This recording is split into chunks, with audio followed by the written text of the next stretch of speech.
Once you overcome the 1-inch tall barrier of subtitles, you will be introduced to so many more amazing films, said Parasite director Bong Joon-ho as he claimed the prize for foreign language film.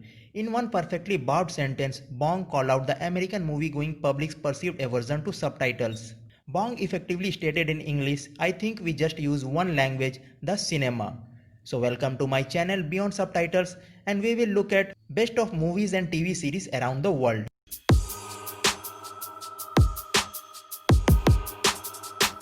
The advent of streaming videos has drastically changed the in-home viewing experience from what it was just a few years ago. Binging your favorite movies and TV shows on whatever device you want isn't just possible, it's the norm.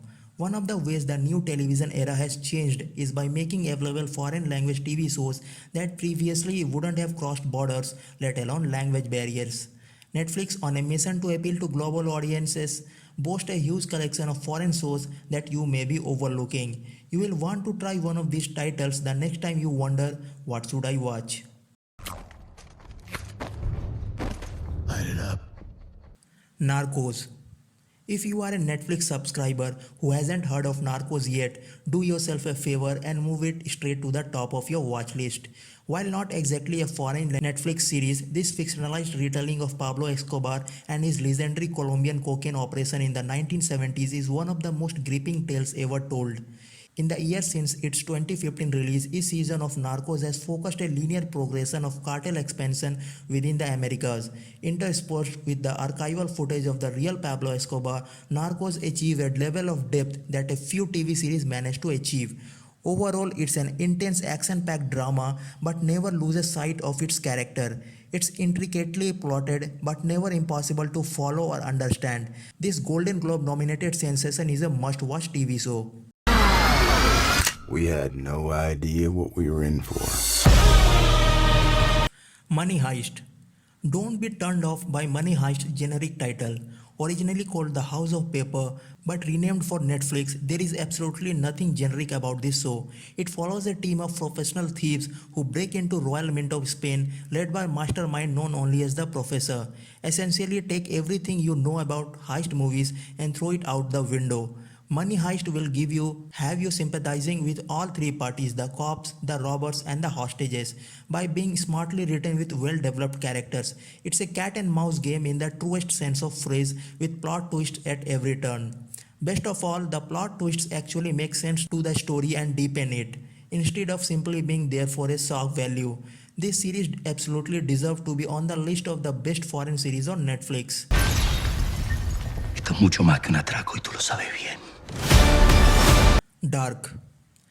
With all the time travel TV shows that have come before this, you may be forgiven in thinking that there are no new or interesting angles left to explore for this plot device.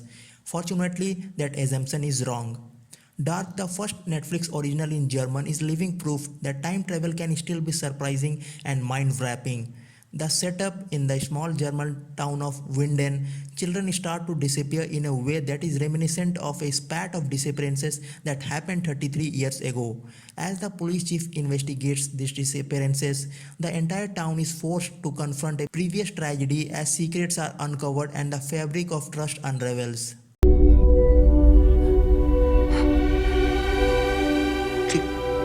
Babylon Berlin. Looking for one of the best foreign TV shows with high production values?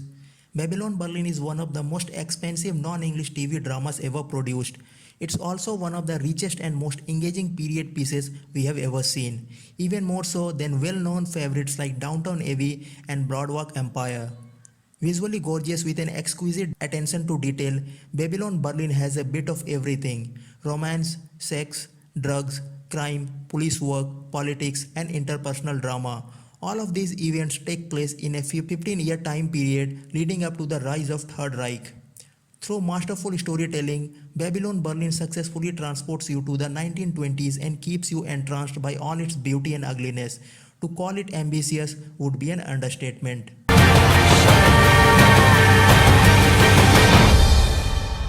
Fauda. Looking for political thrillers?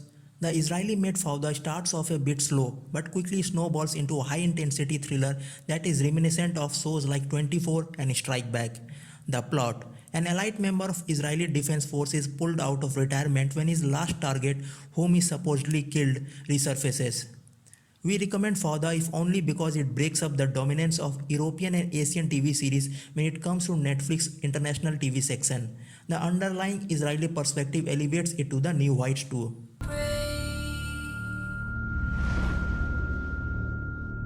Tabula Rasa.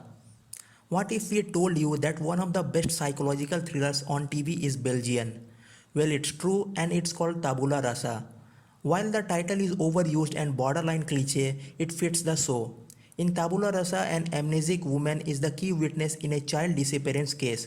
However, unlocking her memory may unleash more drama than anyone has ever expected. If you like slow burn, high suspense, twist-filled stories that take their time and earn their climatic moments, then you need to watch this show.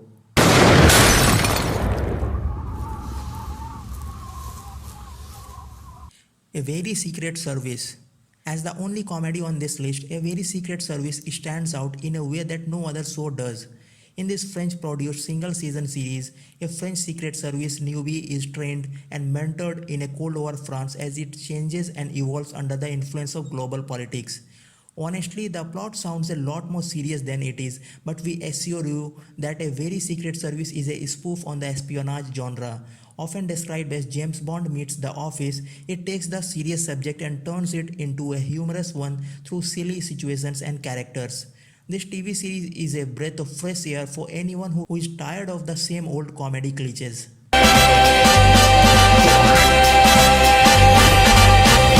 3%. 3% is a science fiction thriller that takes you forward to a dystopian Brazil that's been split into two unequal societies. The offshore, which overflows with affluence and abundance, and the inland, where poverty and desperation have taken over. Every year, 20-year-old adults are given the chance to cross over, but only 3% of them makes it. If you are drawn to movies like The Hunger Games and The Maze Runner, then you will find a lot to like in 3%. It feels very much like a young adult tale, but adeptly tackles deeper issues and themes that are accessible to a wider audience. Por minuto me imaginei do lado de lá. Glitch. Glitch is one of the best miniseries to come from Down Under. In a tiny Australian town, 7 people mysteriously rise from their graves. Their bodies are still intact as if they had never died, but their memories are fragmented. What's more, these 7 grave risers apparently have nothing in common, with many decades occurring between each of their deaths. Yes, Glitch is technically another zombie show, but it avoids most of the usual trappings of a zombie show by focusing on a mystery instead of cheap thrills. As you learn more about the character, it only gets more interesting.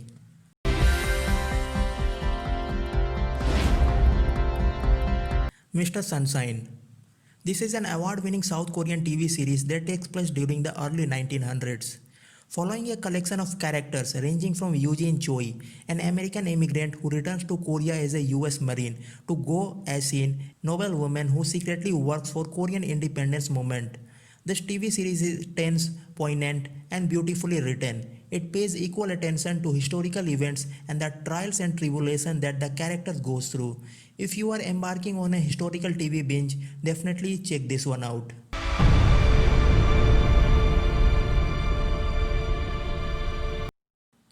Nobel.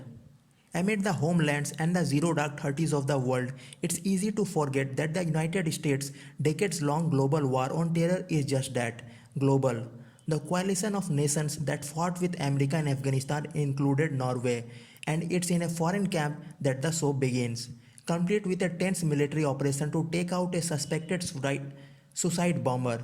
Make no mistake, though, this is not a war series but a political one, focusing on a treacherous ripples terrorism sets off through national politics. In this case, the political implications are told through the lives of Erling Reiser, who served in Afghanistan, and his wife Joanne, a government worker who must navigate the business interests related to Norway's involvement in the region. Sacred Games. Netflix's first original Indian TV series is an insanely watchable, not to miss cat and mouse co-op thriller. Based on 2006 novel by Vikram Chandra, this 8-part series works off of a familiar premise. Determined cops hunt down a high-profile drug kingpin and uncovers ungainly connections and hush corruption set in Mumbai, showing Western audiences that there is way more to Indian entertainment than Bollywood movies.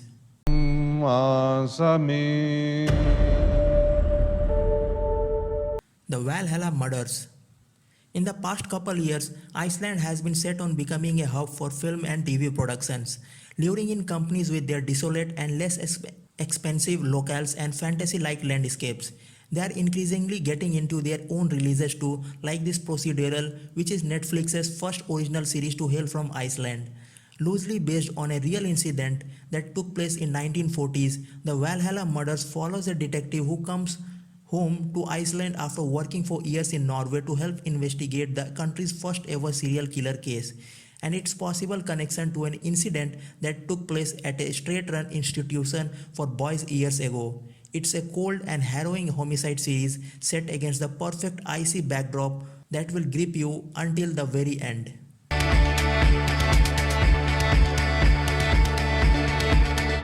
El Marginal. This Argentinian prison drama is more Prison Break than Orange is the New Black, with an emphasis placed on action over character development. But the fans of either series should give this crime series a chance. The pilot opens with the main character, a police officer named Miguel, waking up covered in blood with two dead bodies surrounding him. Then he gets a phone call telling him he has been sent to jail to find the kidnapped daughter of a judge. The tension only rises from there as our hero enters a penal system run by gangs, a vicious crime lord, and of course an opportunistic warden. The gritty genre trapping may be familiar, but the execution is smart, propulsive, and different enough from the similar American shows to justify the time behind bars. Y te digo pastor entonces. You see? Okay. Kingdom. A zombie period drama set in Joseon, Korea, Kingdom intertwines biological terror with political intrigue. Adapted from the webcomic series The Kingdom of Gods, Kingdom follows Crown Prince Yi Chang, who must investigate the undead plague affecting both his father, the current emperor, and the southern provinces. While attempting to curtail its spread and prevent it from reaching the capital, he must also prevent a coup led by those intending to take advantage of the crisis. Netflix's first original Korean series, Kingdom is a refreshing period genre take on the well-tread zombie thriller.